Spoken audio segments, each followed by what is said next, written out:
Good morning. This is Don V with Truth Be Told, and we have a couple more news reports I'd like to share with you. I hope everybody has a wonderful weekend. Before we move to that, please remember to subscribe.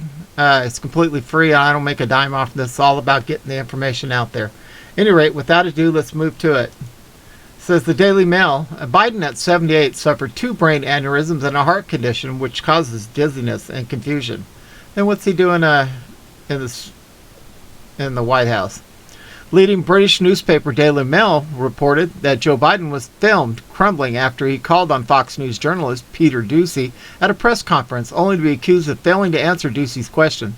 The Daily Mail raised concerns about Joe Biden's mental and medical condition.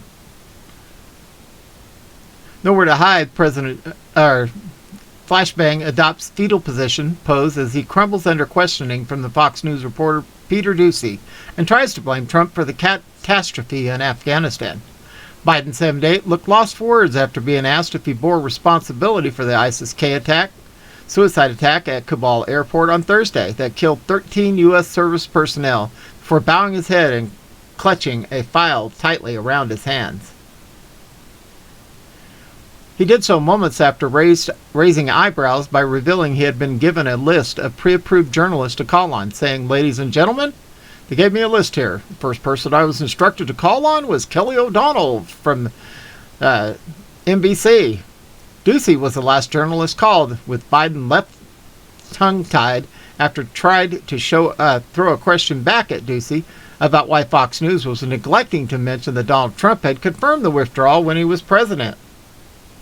But Doocy continued to push, with Biden visibly struggling after being pressed to take the blame for Thursday's atrocity. Last week, a top cardiologist, Dr. Asim Malhotra, consultant in expert evidence-based medicine, expressed concerns about Biden's age and mental and physical well-being. Flashbang at 78 is the oldest prez and has previously suffered 2 brain aneurysms and a heart condition which makes the muscle beat too fast, causing dizziness and confusion. After working his way through a list, Doocy, who also followed Flashbang on the campaign trail, was one of the 6 members of the press called on. While Flashbang waited for Doocy to get the mic, he smirked. Then Doocy was clear and forceful in his questions. "There has not been a U.S. service member killed in combat since February of 2020, Doocy told him. "You set a deadline, you pulled troops out, you sent troops back in, and now 12 Marines are dead," he said, using the death toll that has been updated to confirm an extra fatality. "You said the buck stops with you. Do you bear responsibility for the way things have unfolded in the last 2 weeks?" Yep.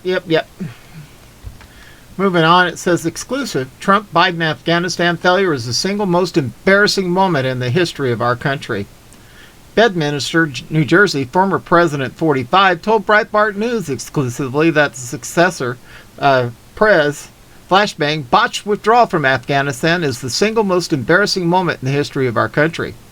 45's comments came in a lengthy and wide-ranging, nearly 2 hours long exclusive interview on Wednesday evening at his office at his golf club in northern New Jersey, where he had been living and working for the last several months.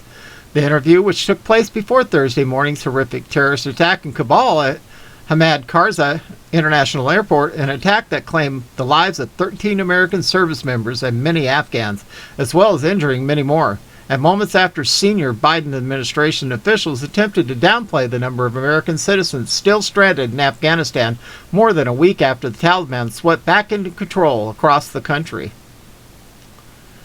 Well, the only thing that surprised me is that everybody knew how absolutely stupid this situation in Afghanistan was. It should have never ever been this way, 45 said, because everybody knows a child would know. You take the military out last. You get everybody out, and then you get all the equipment. You take your $83 billion worth of equipment, then you blow up the bases.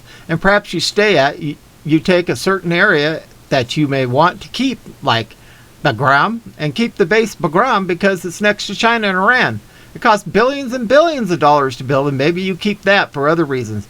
But everybody knows that you take the military out last, and they took the military out first.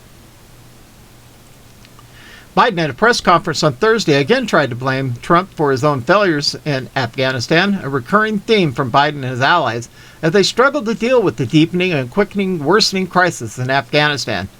But 45 noted in his interview that his deal, signed in February 2020 after Trump and his Secretary of State Mike Pompeo negotiated terms with the Taliban, and Trump himself, as well as Pompeo, had meetings with the Taliban leader Baradar, led to no American casualties in Afghanistan since it was signed until Thursday under Biden.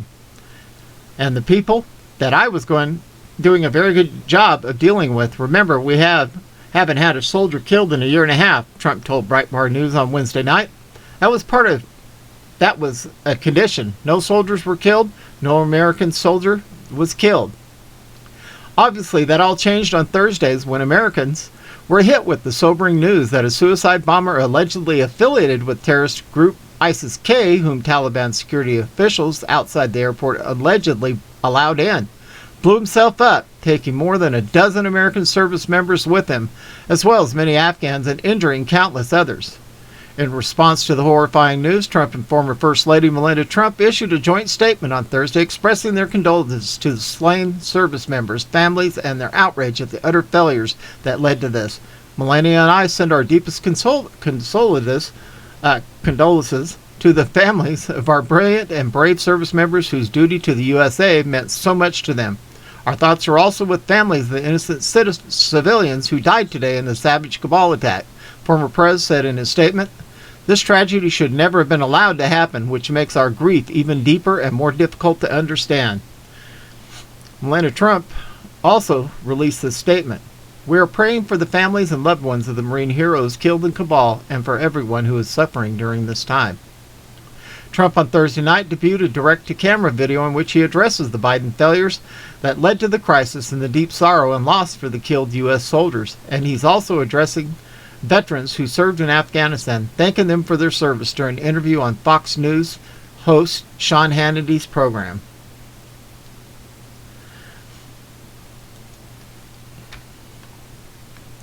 Well, it's really sad, guys. Really, really sad. This guy's a disgrace. I'd never want to be in that man's shoes, that's for sure.